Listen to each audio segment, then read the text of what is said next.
Salam sejahtera, tuan-tuan dan puan-puan. Hari ini kita akan menyentuh PLC, iaitu dalam bahagian analisis data. Jadi kita akan lihat tuan-tuan dan puan-puan, iaitu tajuk ataupun topik kita hari ini ialah menginterpretasi data, dan objektif kita ialah untuk memantapkan penggunaan data secara bermakna bagi pembangunan sekolah berasaskan matlamat ditetapkan. Untuk itu, kita perlulah mengetahui mengapa data itu penting.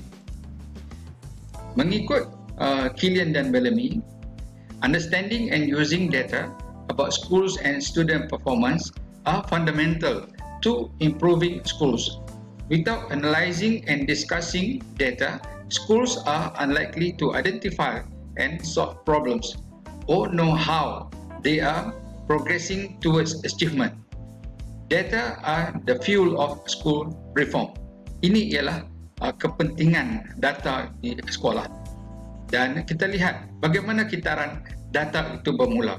Jadi tuan-tuan dan puan-puan bolehlah menggunakan 4W 1H, iaitu where, what, why, when, how untuk melihat kitaran data ini. Cara ringkasnya, kita mencari maklumat dulu, di manakah maklumat tersebut akan diperolehi. Kita kumpulkan data itu sebagai data mentah, kemudian seterusnya membuat analisis ataupun interpretasi data supaya menjadikan data tersebut data yang bermakna, dan membuat tindakan-tindakan, program-program ataupun inisiatif-inisiatif yang kita rancangkan, dan seterusnya membuat penilaian. Dan saya akan terangkan dengan lebih detail mengenai kitaran data itu. Pertama sekali, dalam elemen pertama, iaitu mencari maklumat. Apakah maklumat yang hendak dicari merujuk bidang keberhasilan yang dipilih? Itu kita melihat fokus kepada kerja buat kita dulu. Apakah maklumat yang hendak dicari? Contohnya tentang guru berkualiti. Adakah hasil yang hendak dicapai? Kemahiran, pengetahuan guru tersebut. Dan di manakah data itu diperolehi? Dan kalau sekiranya kita memilih untuk mendapatkan analisis ataupun prestasi kurikulum murid-murid, prestasi akademik murid-murid, di manakah data itu kita akan perolehi? Dan jangan lupa juga tuan-tuan dan puan-puan bolehlah membaca nota yang saya kepilkan bersama di sini. Keduanya, elemen iaitu mengumpul data. Dalam mengumpul data, kita kena pastikan apakah data yang perlu kita kumpulkan untuk memperoleh perincian tentang maklumat yang dikehendaki.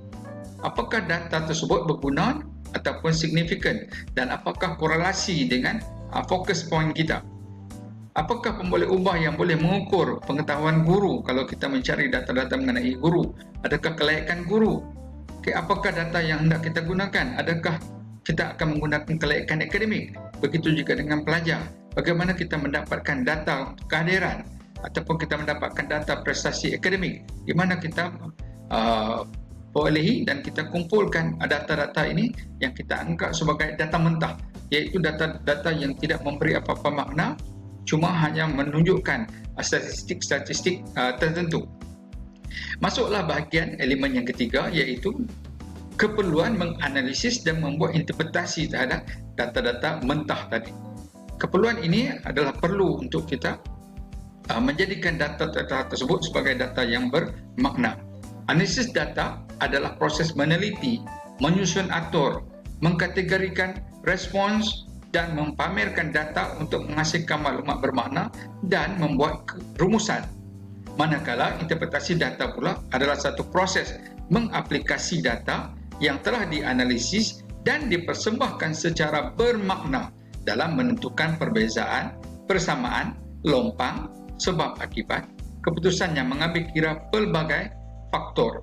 Dan juga menganalisis data ini akan memberi penjelasan dan membuka minda serta membuat cross-check data tersebut untuk melihat apakah signifikannya data tersebut dengan fokus yang kita rancangkan. Elemen yang keempat ialah elemen bertindak. Berdasarkan bidang fokus yang dikenal pasti, tentukan inisiatif yang akan dilaksanakan. Sediakan perancangan tindakan dengan mengambil kira kaedah pemantauan, pegawai bertanggungjawab, tempoh masa dan keperluan sumber. Dan akhir sekali menilai keberkesanan program-program yang terdahulu.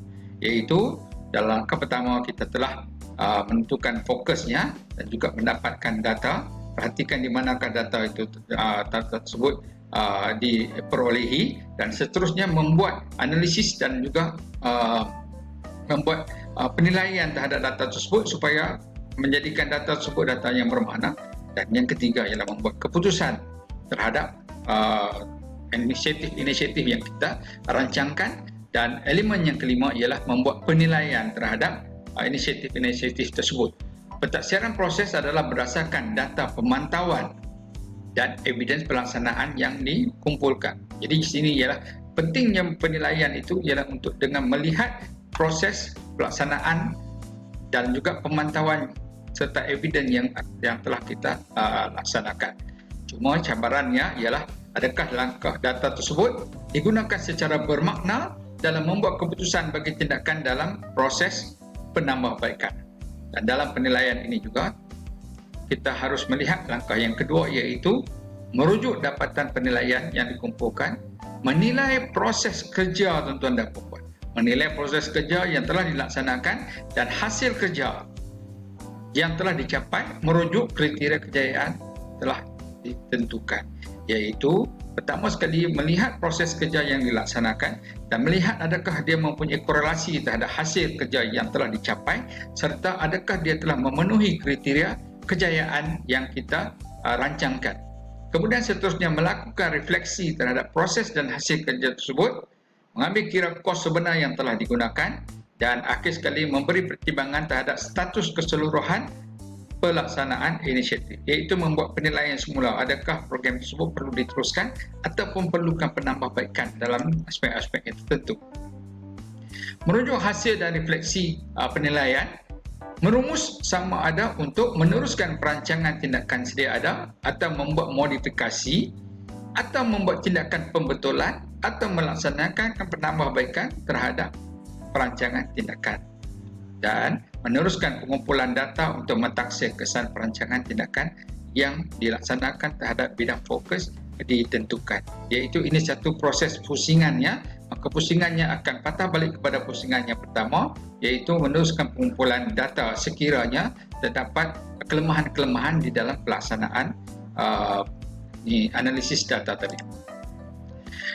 Sebagai rumusannya, bolehlah saya katakan bahawa terdapat dua kaedah dalam analisis data ini, iaitu kaedah yang pertama ialah menggunakan kaedah PDCA dan kaedah kedua ialah menggunakan FIS, iaitu Focus, Improve dan Share.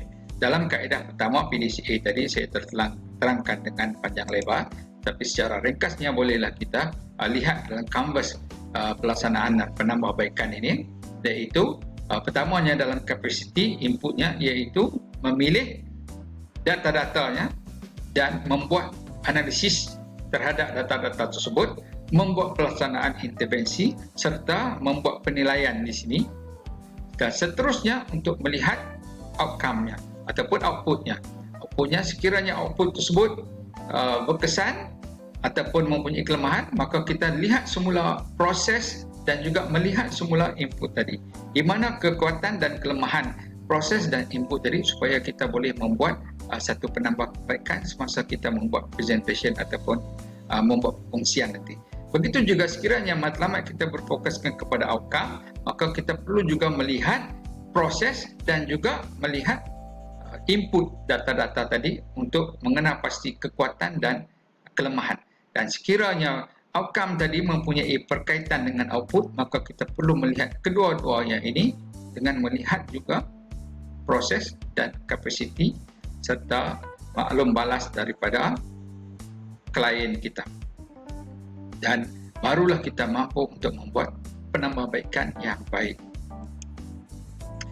Kalau sekiranya kita memilih prosedur FIS, iaitu Focus, Improve dan Share, ini ialah langkah-langkahnya sama juga dengan PDCA, iaitu pertama sekali membuat pemilihan alat-alat statistik ataupun pengumpulan data-data mentah dan seterusnya mendapatkan data-data sokongan yang lain dan membuat perbandingan di antara isu-isu ini dicatatkan serta menjalankan program tersebut, iaitu dalam FIS ini, dalam I ini yang digabungkan perancangan dan juga pelaksanaan, dan seterusnya membuat penambahbaikan dalam action, dan seterusnya akhir sekali barulah kita membuat satu perkongsian amalan terbaik untuk kita sebarluaskan setelah kita mengenal pasti kelemahan dan kekuatan program-program tersebut. Jadi saya berharap tuan-tuan dan puan-puan dapat memahami bagaimanakah, apakah keperluan menganalisis data, bagaimanakah analisis data itu dibuat, dan akhirnya analisis data ini digunakan untuk membuat penambahbaikan dalam intervensi dan juga program-program yang kita laksanakan di sekolah. Saya harap pembentangan ini membantu sedikit banyak pengurusan sekolah tuan-tuan dan puan-puan. Sekian, terima kasih.